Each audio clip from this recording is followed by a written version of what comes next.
Assalamualaikum warahmatullahi wabarakatuh. Hai semuanya, perkenalkan nama saya Dinda Rismaila Siregar dengan NIM 2103276. Nah, di sini saya akan membahas lagi materi kita yang ke-13 yaitu tentang advokasi. Nah, sebelumnya kita sudah belajar tentang banyak, ada yang advokasi, ada yang pengembangan bisnis dan juga analisis bisnis. Nah, untuk itu di sini saya akan membahas beberapa tentang advokasi bisnis tersebut. Nah, untuk itu adapun yang pertama kita akan membahas tentang advokasi bisnis tersebut. Sebelumnya kita sudah mempelajari tentang advokasi tersebut, tetapi di sini kita akan mempelajari advokasi bisnisnya. Nah, advokasi bisnis adalah proses atau kegiatan untuk memperjuangkan kepentingan atau tujuan tertentu terkait dengan sebuah bisnis atau industri. Ini bisa melibatkan upaya untuk mempengaruhi kebijakan pemerintah, mempromosikan kepentingan sektor bisnis tertentu, atau mengatasi masalah-masalah yang mempengaruhi keseluruhan ekosistem bisnis. Nah, untuk advokasi bisnis sering dilakukan oleh organisasi bisnis, asosiasi industri, atau sekelompok-kelompok lain yang bertujuan untuk meningkatkan kondisi bisnis mereka atau industri tempat mereka beroperasi. Seperti itu. Nah, selanjutnya itu ada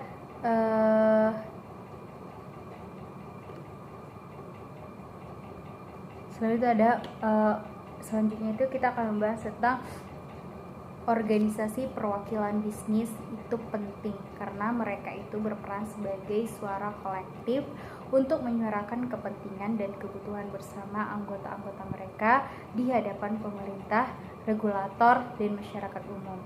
Berikut adalah beberapa alasan mengapa organisasi perwakilan bisnis itu sangat penting. Nah, alasan yang pertama itu adalah pengaruh kebijakan. Nah, untuk pengaruh kebijakan itu mereka dapat mempengaruhi pembuatan kebijakan pemerintah yang mempengaruhi bisnis dan industri mereka, seperti regulasi, pajak, dan kebijakan perdagangan. Yang kedua itu ada advokasi kolektif. Alasan yang kedua adalah advokasi kolektif. Nah, di dalam advokasi kolektif ini, organisasi ini dapat memperjuangkan kepentingan bersama untuk menciptakan lingkungan bisnis yang lebih kondusif.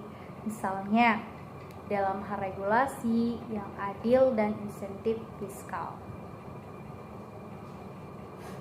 Alasan yang ketiga yaitu pendampingan dan dukungan. Nah, dalam pendampingan dan dukungan ini, mereka menyediakan dukungan operasional dan sumber daya bagi anggotanya, termasuk pelatihan, jaringan, dan akses ke informasi industri terbaru.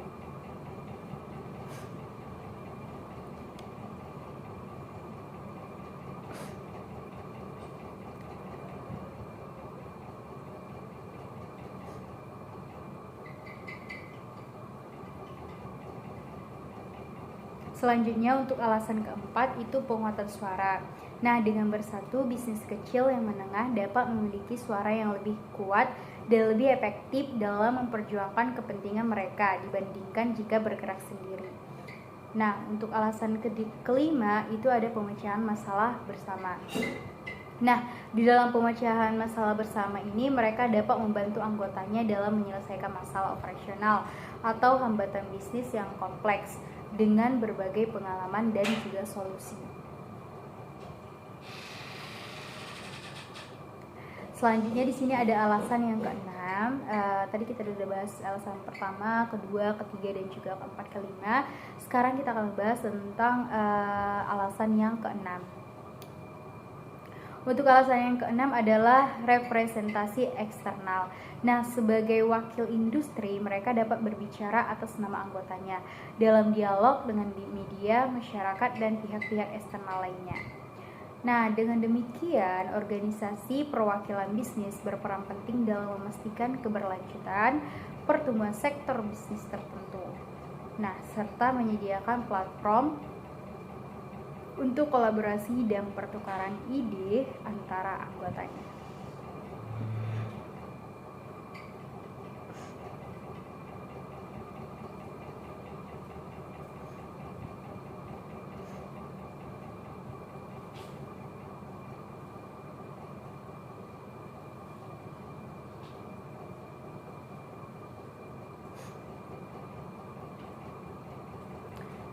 Nah, untuk organisasi perwakilan bisnis memiliki beberapa fungsi utama yang sangat penting bagi anggotanya dan untuk ekosistem bisnis secara keseluruhan. Nah, berikut adalah beberapa fungsi utama dari organisasi perwakilan bisnis. Ini beberapa fungsi. Tadi kita sudah membahas tentang beberapa ini. Sekarang kita membahas tentang beberapa fungsi utama dari organisasi perwakilan bisnis. Yang pertama itu ada advokasi kebijakan. Nah, organisasi ini memperjuangkan kepentingan anggotanya dengan mempengaruhi pembuatan kebijakan pemerintah, baik di tingkat lokal, nasional, maupun internasional. Nah, mereka berupaya untuk memastikan bahwa kebijakan yang dibuat mendukung pertumbuhan dan keberlanjutan bisnis anggotanya. Itu merupakan fungsi yang pertama. Nah, adapun fungsi yang kedua itu berupa pendidikan dan juga pelatihan. Nah, di dalam pendidikan dan juga pelatihan ini di sini bertujuan atau berfungsi sebagai memberikan program pendidikan, pelatihan dan pengembangan profesional kepada anggotanya untuk meningkatkan keterampilan dan pengetahuan dalam menghadapi tantangan bisnis yang kompleks dan berubah-ubah. Itu fungsi yang kedua. Selanjutnya kita akan bahas tentang fungsi yang ketiga. Nah, di dalam fungsi yang ketiga itu berupa jaringan dan hubungan bisnis. Nah, di dalam jaringan dan hubungan bisnis itu merupakan fungsinya itu membangun jaringan antara anggotanya untuk mendukung pertukaran informasi, pengalaman terbaik, dan peluang kolaborasi bisnis. Nah, hal ini dapat membantu dalam meningkatkan akses ke pasar baru, teknologi baru, atau sumber daya lainnya. Nah, itu untuk fungsi yang ketiga. Sekarang kita akan membahas tentang fungsi yang keempat. Nah, untuk fungsi yang keempat itu berupa pengembangan pasar dan promosi. Nah, dalam pengembangan pasar dan promosi itu merupakan fungsinya itu memfasilitasi upaya promosi bersama, pemeranan dagang, dan kampanye pemasaran untuk memperluas pasar bagi produk atau jasa anggotanya, baik di dalam maupun di luar negeri. Untuk fungsi yang kelima yaitu penelitian dan informasi. Nah, penelitian dan informasi ini yang bagaimana? Nah, untuk penelitian dan informasi di sini itu berfungsi menyediakan akses ke penelitian industri, data pasar, tren ekonomi, dan informasi strategis lainnya yang dapat membantu anggotanya dalam mengambil keputusan yang lebih baik. Nah, untuk fungsi yang keenam adalah lobby. Nah, di sini mungkin sudah tidak asing lagi kita dengar kata-kata lobby. Nah, lobby di sini itu berfungsi sebagai mengkoordinasikan upaya lobby untuk mewakili kepentingan anggotanya di depan pemerintah, regulator, dan lembaga lainnya untuk mempengaruhi kebijakan politik atau kebijakan publik yang mengatur bisnis mereka.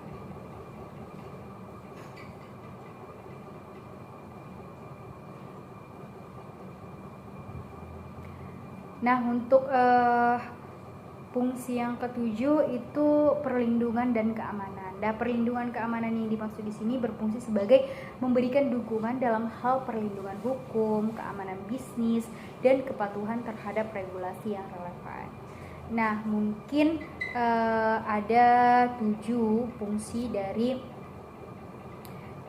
organisasi perwakilan bisnis. Nah, melalui fungsi-fungsi inilah organisasi perwakilan bisnis ini berperan penting dalam memperkuat suatu kolektif anggotanya, meningkatkan daya saing industri, dan menciptakan lingkungan bisnis yang lebih kondusif untuk pertumbuhan ekonomi.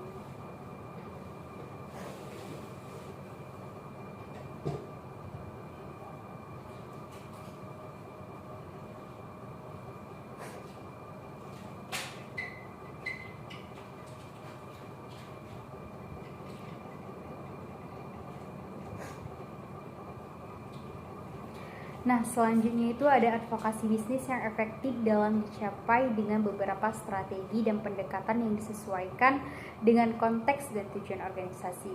Nah, di sini saya akan membahas tentang beberapa cara untuk meningkatkan efektivitas advokasi dalam bisnis. Nah, untuk yang pertama itu ada penelitian dan analisis.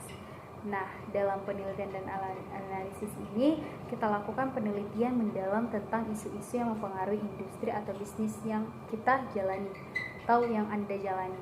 Memahami secara menyeluruh tentang kebijakan, regulasi, dan tren pasar akan membantu dalam merancang strategi advokasi yang tepat.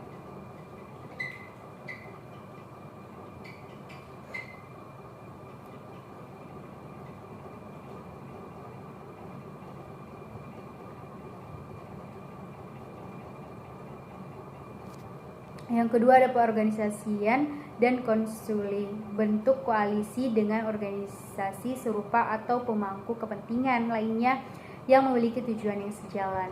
Dengan bekerja sama, suara kolektif akan lebih kuat dan lebih mempengaruhi dalam memperjuangkan perubahan kebijakan tersebut. Nah, untuk yang ketiga itu ada pembentukan hubungan. Nah, di dalam yang ketiga itu membahas bahwa bangun hubungan yang kuat dengan pengambil kebijakan itu pejabat pemerintah dan anggota legislatif yang relevan. Keterlibatan langsung dan hubungan pribadi dapat membantu dalam memperoleh pemahaman yang lebih baik dan mendapatkan dukungan untuk kepentingan Anda.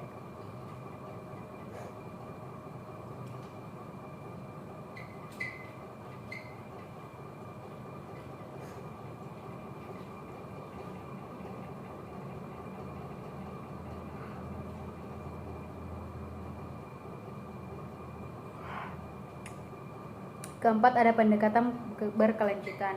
Advokasi bukanlah upaya sekali jalan. Hal ini memerlukan komitmen jangka panjang untuk membangun hubungan, memantau perkembangan kebijakan, dan menyesuaikan strategi advokasi sesuai kebutuhan yang berkembang. Nah, untuk yang kelima itu ada komunikasi yang efektif. Nah, komunikasi yang efektif ini yang bagaimana?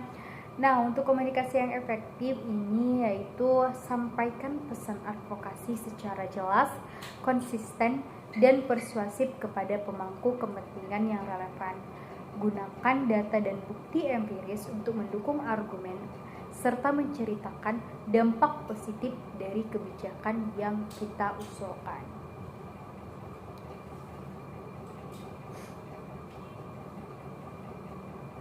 Nah, untuk yang keenam itu ada dia penggunaan media dan teknologi. Jadi, apa sih dalam penggunaan media dan teknologi yang sudah kita bahas di sini? Jadi, penggunaan media dan teknologi ini memanfaatkan media sosial, kampanye online, dan platform digital lainnya untuk meningkatkan visibilitas dan mendapatkan dukungan masyarakat.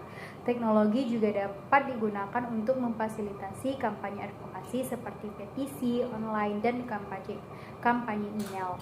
Nah, untuk yang ketujuh juga ada kita bahas, itu ada tadi pembahasan yang keenam, sekarang pembahasan yang ketujuh yaitu edukasi dan kesadaran. Nah, di sini itu membahas bahwa tingkatkan kesadaran di kalangan anggota, karyawan, dan juga masyarakat umum tentang isu-isu yang relevan dengan bisnis Anda. Nah, pendidikan tentang pentingnya advokasi dapat memobilisasi lebih banyak dukungan internal dan juga eksternal. Itu untuk pembahasan yang ketujuh. Sekarang kita akan membahas tentang yang kedelapan, yaitu di 8 ini tentang evaluasi dan penyesuaian. Nah, lakukan evaluasi teratur terhadap strategi advokasi yang digunakan. Identifikasi apa yang berhasil dan apa yang tidak. Lalu lakukan penyesuaian untuk meningkatkan efektivitas kampanye advokasi di masa depan. Nah, dengan mengadopsi pendekatan holistik yang melibatkan riset mendalam, kolaborasi dengan pihak-pihak terkait, komunikasi yang efektif, dan keterlibatan aktif dalam proses kebijakan. Nah, advokasi bisnis dapat menjadi lebih efektif dalam mencapai tujuan dan mempengaruhi perubahan yang positif bagi sebuah industri atau bisnis tertentu.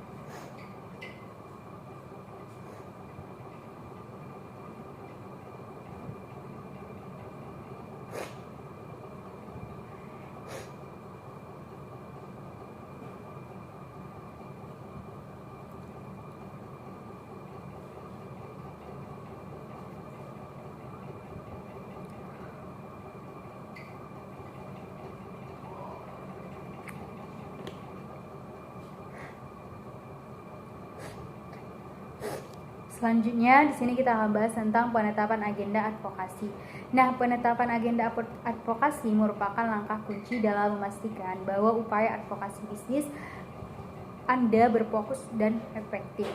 Berikut merupakan langkah-langkah untuk menetapkan agenda advokasi kuat, yaitu yang pertama ada identifikasi prioritas. Nah, untuk identifikasi prioritas di sini, pertama-tama, identifikasi isu-isu utama yang paling penting bagi pembisnis Anda dan industri tempat Anda beroperasi. Nah, hal ini itu dapat mencakup regulasi dan yang membatasi pertumbuhan, kebijakan pajak yang merugikan, atau perubahan pasar yang signifikan.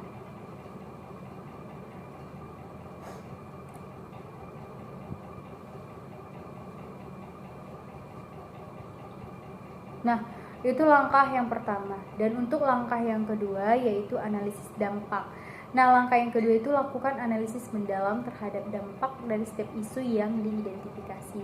Evaluasi bagaimana isu-isu ini dapat mempengaruhi bisnis secara langsung maupun tidak langsung, serta dampaknya itu terhadap industri secara keseluruhan. Itu pembahasan tentang langkah yang kedua. Selanjutnya ada langkah yang ketiga yaitu konsultasi dengan pihak terkait. Nah, dalam langkah ketiga ini, konsultasi dalam pihak terkait itu diskusikan agenda advokasi yang diusulkan dengan anggota organisasi, pemangku kepentingan industri, dan ahli lainnya. Nah, dapatkan masukan dan dukungan dari pihak-pihak yang berpengaruh untuk memperkuat legitimasi dan dukungan terhadap agenda yang Anda lakukan. Itu merupakan pembahasan dalam langkah yang ketiga.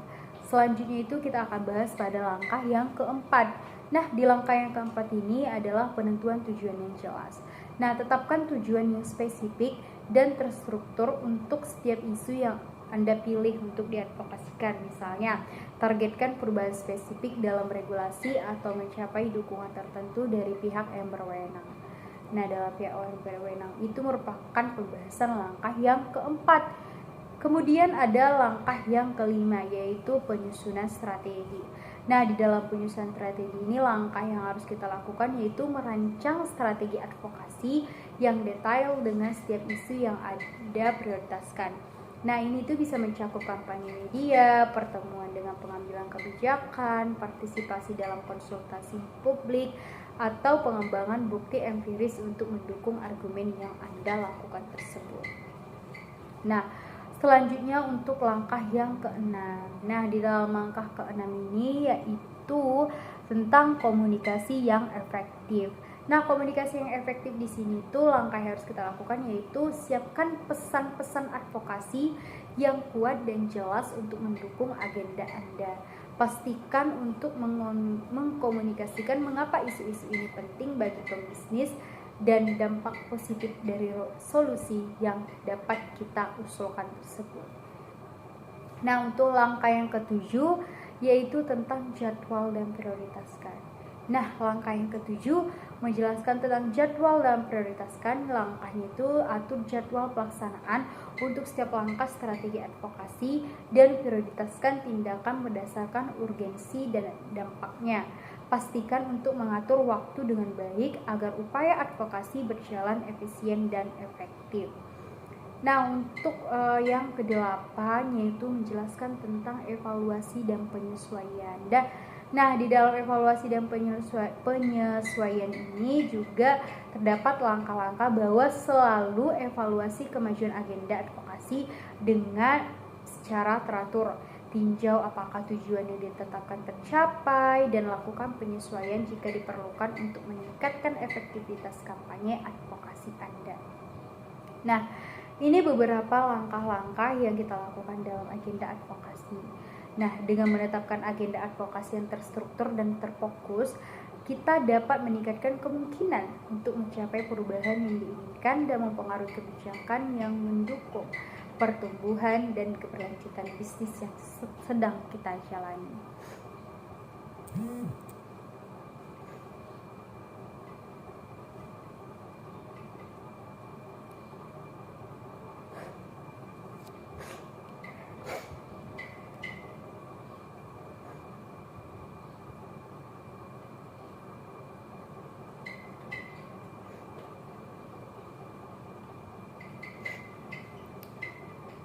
Selanjutnya, terdapat waktu yang tepat untuk merencanakan advokasi dapat bervariasi tergantung pada konteks spesifik bisnis atau industri yang kita jalani.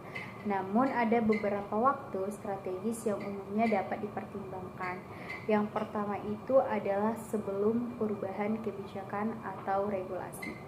Nah, di dalam poin yang pertama ini, sebelum perubahan kebijakan dan atau regulasi merupakan suatu identifikasi isu-isu atau perubahan kebijakan yang sedang dipertimbangkan atau direncanakan oleh pemerintahan atau regulator.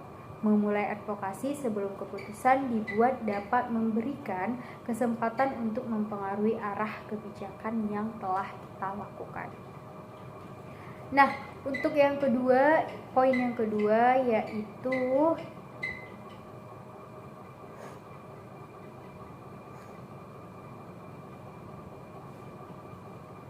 pada awal tahun atau saat rencana strategis dibuat. Nah, banyak organisasi melakukan evaluasi dan merencanakan strategis di awal tahun atau pada awal periode perencanaan bisnis mereka. Ini adalah waktu yang baik untuk menyatukan agenda advokasi dengan tujuan jangka panjang organisasi. Nah, di sini merupakan waktu yang memang tepat ya untuk menyesuaikan ataupun melakukan advokasi tersebut.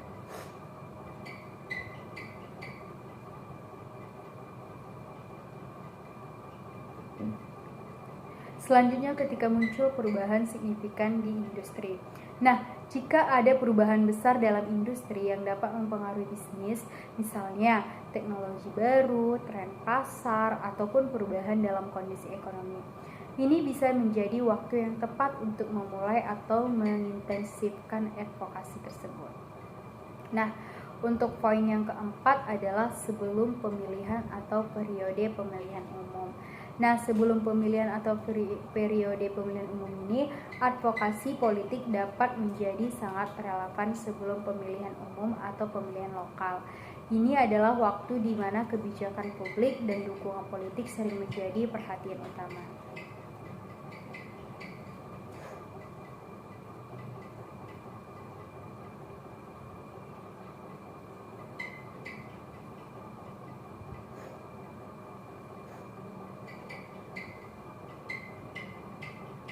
Nah, untuk waktu yang kelima adalah saat terjadi krisis atau perubahan mendadak. Nah, kadang-kadang krisis atau peristiwa mendadak dapat mempengaruhi industri atau bisnis secara signifikan. Ini dapat memerlukan respon cepat melalui advokasi untuk melindungi kepentingan bisnis yang telah kita lakukan atau yang sedang kita jalankan.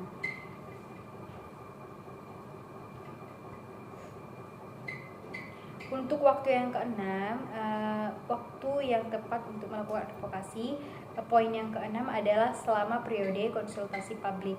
Nah, ketika pemerintah atau regulator melakukan konsultasi publik terkait kebijakan atau perubahan regulasi, ini adalah waktu yang tepat untuk memberikan masukan dan penyuaraan perspektif bisnis yang sedang kita lakukan. Nah, selain faktor waktu juga penting kita pertimbangkan kesempatan dan juga tantangan spesifik yang relevan dengan isu-isu advokasi yang kita kejar.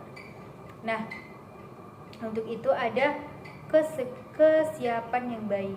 Nah, strategi yang terukur dan koordinasi internal yang solid juga krusial untuk keberhasilan advokasi bisnis tersebut.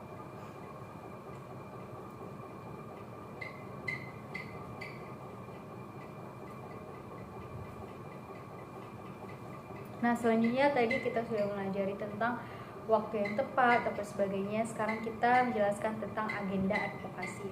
Nah, untuk agenda advokasi sendiri merupakan rencana strategi yang mengidentifikasi isu-isu utama yang akan didorong oleh suatu organisasi atau kelompok untuk mempengaruhi kebijakan, opini publik, dan praktik bisnis. Nah, agenda ini bertujuan untuk menciptakan perubahan yang diinginkan atau melindungi kepentingan tertentu. Berikut adalah contoh elemen yang bisa termasuk dalam agenda advokasi.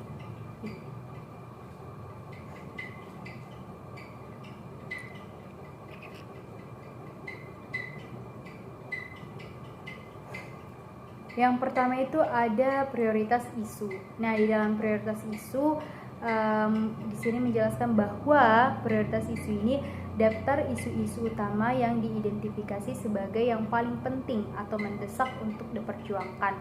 Misalnya perubahan regulasi pajak, kebijakan lingkungan, ataupun dukungan untuk inovasi teknologi. Nah, untuk yang kedua itu ada tujuan spesifik. Nah, tujuan spesifik di sini merupakan tentukan tujuan yang jelas untuk setiap isu yang termasuk dalam agenda advokasi. Contohnya, mencapai amandemen spesifik dalam undang-undang, mempengaruhi keputusan regulator tertentu, atau memperoleh dukungan publik untuk inisiatif tertentu.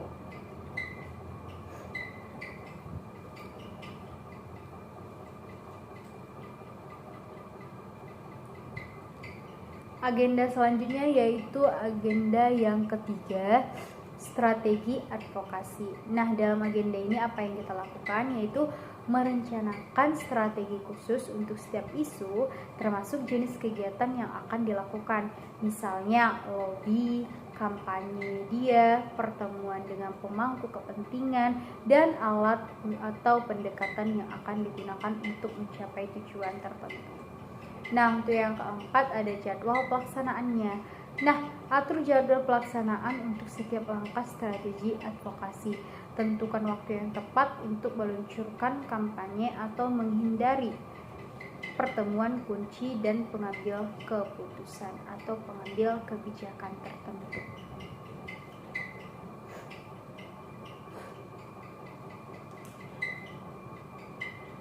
Patiun nibiku pauleon tendiku. Nah, untuk agenda yang kelima yaitu penyediaan sumber daya. Nah, tentukan sumber daya yang diperlukan untuk mendukung agenda advokasi, termasuk anggaran, personel, atau kemitraan dengan organisasi lain yang memiliki kepentingan serupa.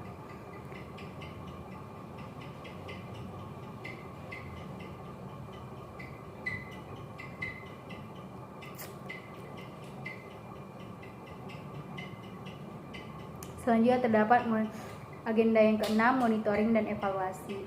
Nah, tetapkan metrik dan indikator keberhasilan untuk menilai kemajuan agenda advokasi dengan melakukan evaluasi teratur untuk memantau apakah strategi dan kegiatan berjalan sesuai rencana dan menghasilkan dampak yang diinginkan.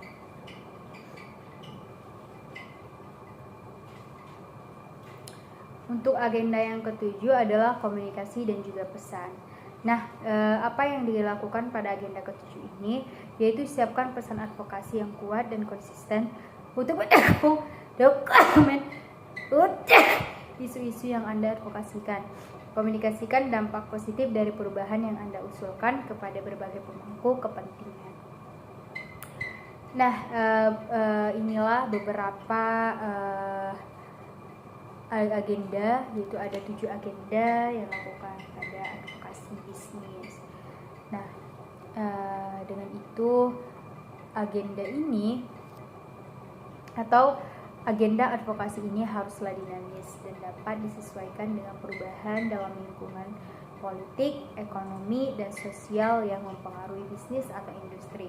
Dengan merancang agenda advokasi yang struktur dan terfokus, organisasi dapat meningkatkan kemungkinan untuk mencapai tujuan mereka dan membuat dampak positif dalam mewujudkan perubahan yang diinginkan.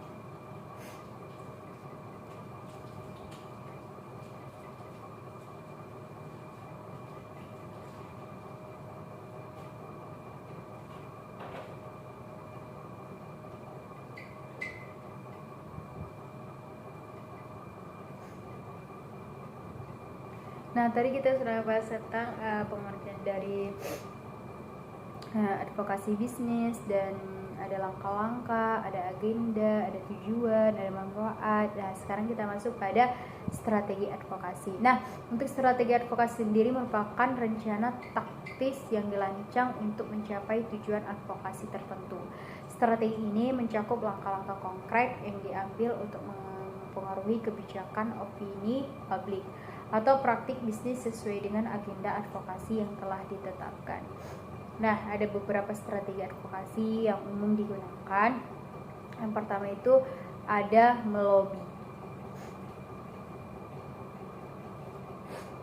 Nah, untuk itu ada beberapa strategi ya dalam advokasi yang umum digunakan.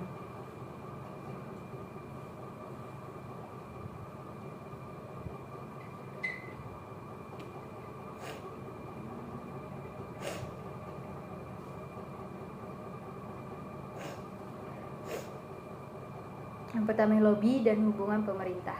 Nah, melibatkan pertemuan langsung dengan mengambil kebijakan pejabat pemerintah atau anggota legislatif untuk membahas isu-isu penting dan mempengaruhi proses pengambilan keputusan.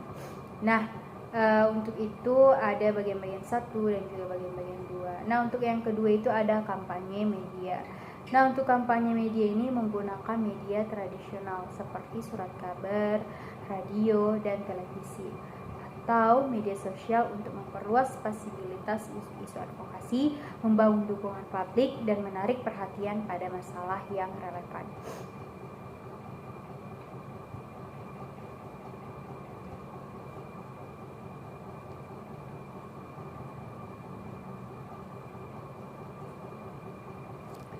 Yang ketiga itu terdapat pada koalisi dan aliansi. Nah, ini tuh bermitra dengan organisasi lain baik dari sektor bisnis, masyarakat sipil, atau akademisi untuk meningkatkan kekuatan suara kolektif dan mendapatkan dukungan yang lebih luas untuk isu-isu advokasinya.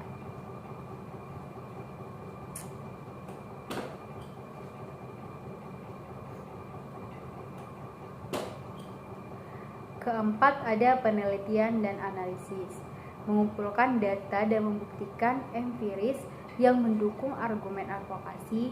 Ini dapat meliputi studi kasus, laporan penelitian, atau analisis dampak ekonomi dari kebijakan yang diusulkan. Nah, untuk yang kelima itu ada advokasi digital.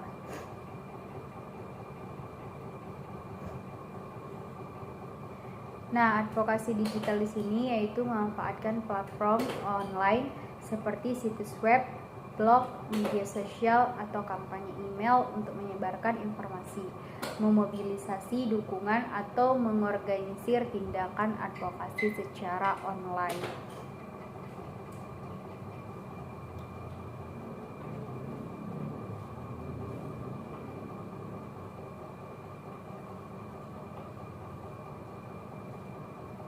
Keenam, ada pendidikan publik, mendidik masyarakat umum atau kelompok sasaran tertentu tentang isu-isu advokasi, mengklarifikasikan mispersepsi, dan meningkatkan kesadaran yang akan pentingnya masalah yang sedang didorong.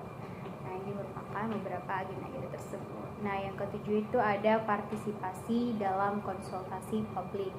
Nah, di sini tuh menjelaskan bahwa dalam partisipasi dalam konsultasi publik ini mengambil bagian dalam proses konsultasi publik yang diadakan oleh pemerintah atau badan regulator untuk memberikan masukan langsung dan mempengaruhi keputusan yang sedang dibuat.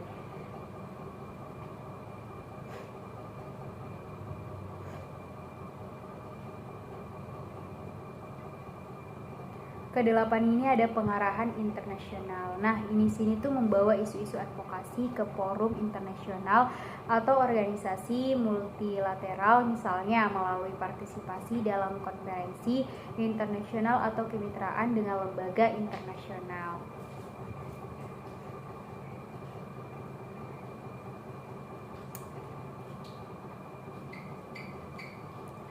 Yang kesembilan ada pengaduan dan litigasi, menggunakan jalur hukum untuk melindungi kepentingan dan hak-hak bisnis, misalnya dalam mengajukan pengaduan atau tindakan hukum terhadap kebijakan yang dianggap tidak adil atau merugikan.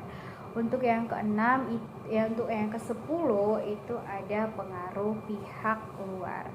Nah, untuk pengaruh pihak luar ini bertujuan untuk memobilisasi dukungan dari individu atau kelompok-kelompok yang memiliki pengaruh signifikan seperti akademisi, tokoh masyarakat, atau selebriti untuk mendukung isu-isu advokasi tersebut.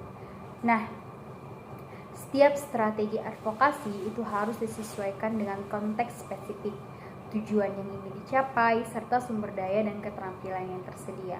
Kombinasi strategi ini dapat dan pengolahan yang efektif dari setiap langkah dapat meningkatkan kemungkinan keberhasilan dalam mencapai perubahan yang diinginkan dalam kebijakan atau praktik bisnis.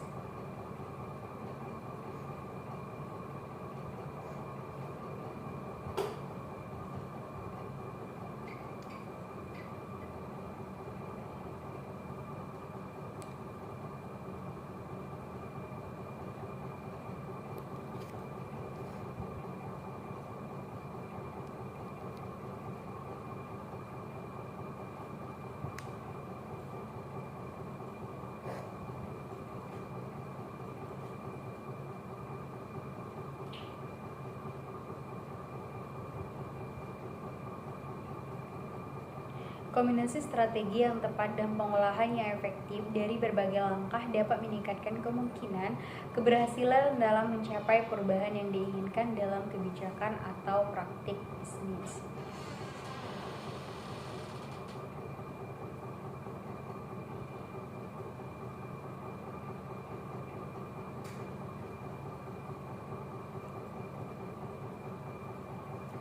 Nah, selanjutnya itu terdapat merancang dan menerapkan strategi advokasi yang efektif. Itu dapat melibatkan beberapa langkah dasar yang perlu dipertimbangkan dengan cermat. Berikut adalah langkah-langkah yang akan kita ikuti. Langkah yang pertama itu ada identifikasi tujuan dan juga isu. Nah, di dalam langkah identifikasi tujuan dan isu ini, tentukan dengan jelas tujuan advokasi dan identifikasi isu-isu utama yang ingin kita dorong dan atau kita perbaiki. Pastikan juga tujuan dan isu ini relevan dengan misi dan kepentingan organisasi atau kelompok yang kita lakukan.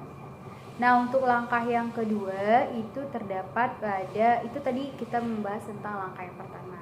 Untuk langkah yang kedua itu kita penelitian mendalam. Nah, lakukan penelitian yang menyeluruh tentang isu-isu yang kita identifikasi. Kumpulkan data statistik dan informasi terbaru yang mendukung argumen kita. Analisislah kebijakan yang ada dan identifikasi pihak-pihak terkait yang dapat mempengaruhi atau terpengaruh oleh isu tersebut. Yang ketiga itu ada pemetaan pihak-pihak yang terlibat. Nah, di dalam yang ketiga itu pemetaan pihak-pihak yang terlibat itu menentukan siapa yang dapat mempengaruhi atau memiliki kepentingan dalam isu-isu yang diadvokasikan, yaitu identifikasi pemangku kepentingan terkunci termasuk pengambilan kebijakan, regulator, anggota parlemen, media, masyarakat sipil, dan organisasi lain yang relevan.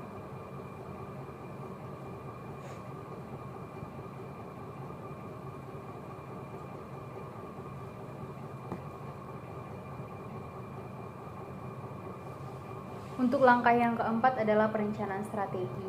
Nah, berdasarkan penelitian dan juga analisis, rancanglah strategi advokasi yang spesifik dan terukur.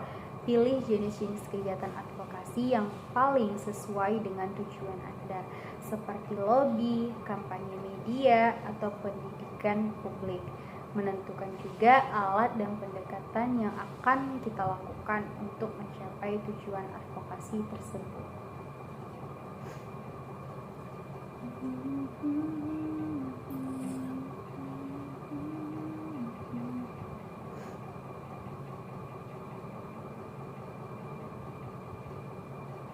Yang kelima ada penetapan tujuan dan metrik. Nah, dalam penetapan tujuan dan metrik ini, tetapkan tujuan yang jelas dan terukur untuk setiap langkah strategi advokasi yang Anda pilih. Misalnya, mendapatkan dukungan dari jumlah tertentu, anggota parlemen, memperoleh liputan media positif, atau mempengaruhi perubahan spesifik dalam undang-undang atau kebijakan. Nah, yang keenam itu adalah pembuatan rencana tindakan.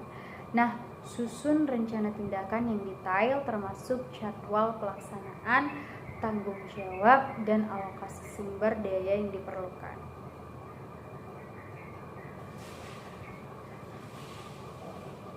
Pastikan juga untuk mengatur waktu dengan baik dan memprioritaskan kegiatan berdasarkan urgensi dan juga dampaknya.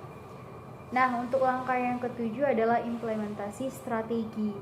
Nah, di dalam implementasi strategi ini, kita itu tugasnya itu menjalankan rencana tindakan advokasi sesuai dengan rencana yang telah kita buat. Koordinasikan kegiatan dengan anggota lain atau mitra yang terlibat dan pastikan untuk memonitor kemajuan dan mengatasi tantangan yang mungkin muncul di sepanjang jalan.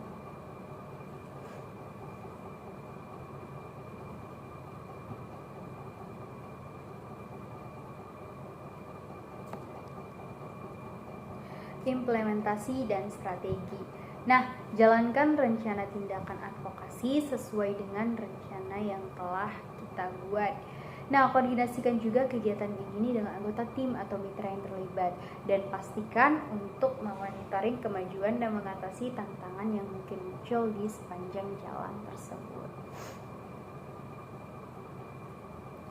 Kedelapan ada evaluasi dan penyusunannya. Nah, di dalam langkah evaluasi dan penyusunan ini juga banyak kita ketahui bahwa banyak sekali evaluasi dan penyusunannya, yaitu melakukan evaluasi teratur terhadap efektivitas strategi advokasi, tinjauan apakah tujuan yang ditetapkan tercapai. Nah, identifikasi apa yang berhasil dan apa yang tidak, dan lakukan penyesuaian jika diperlukan untuk meningkatkan hasil yang diinginkan. Nah, untuk bagian yang ke-9 ada komunikasi dan transparansi. Nah, selama proses advokasi, komunikasi secara terbuka dengan anggota, pemangku kepentingan, dan masyarakat umum tentang tujuan, kegiatan, dan kemajuan yang dicapai. Nah, ini tuh dapat membantu membangun dukungan dan kepercayaan terhadap upaya advokasi Anda.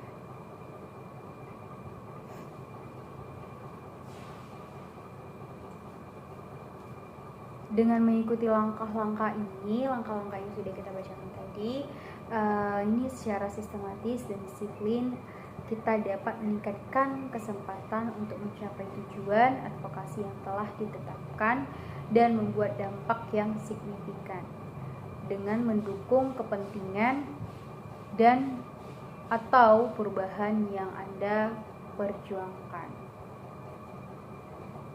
Nah, mungkin tadi itu yang kita bahas tentang advokasi bisnis ataupun tentang advokasi bisnis. Kita sudah menjelaskan tentang pengertian advokasi bisnis, tujuan advokasi bisnis, manfaat dari advokasi bisnis, dan kapan waktu yang tepat untuk melakukan advokasi bisnis, dan langkah-langkah apa yang harus dilakukan dalam advokasi bisnis, dan strategi apa yang kita lakukan dalam advokasi bisnis tersebut. Nah, banyak banget yang harus kita pelajari lebih lanjut lagi tentang advokasi bisnis ini, dan apa yang harus kita lakukan sebelum melakukan advokasi bisnis, dan pada saat kapan kita melakukan advokasi bisnis tersebut, karena memang advokasi bisnis ini sangatlah penting dalam kemajuan usaha kita tersebut. Dengan adanya ke advokasi bisnis tersebut, kita dapat meningkatkan atau mengembangkan usaha-usaha yang kita lakukan atau bisnis yang sedang kita jalankan. Nah, mungkin kemarin kita sudah belajar tentang bisnis, analisis bisnis, pengembangan bisnis, terus advokasi secara umum, dan sekarang kita membahas tentang advokasi bisnisnya. Nah, di sini lebih mendalam tentang advokasi bisnis, apa saja yang harus kita lakukan dalam advokasi bisnis tersebut. Nah, mungkin sekian yang dapat saya sampaikan. Apabila saya ada kata ataupun kekurangan dalam menjelaskan, saya mohon maaf karena saya masih tahap pembelajaran. Sekian dari saya. Wassalamualaikum warahmatullahi wabarakatuh.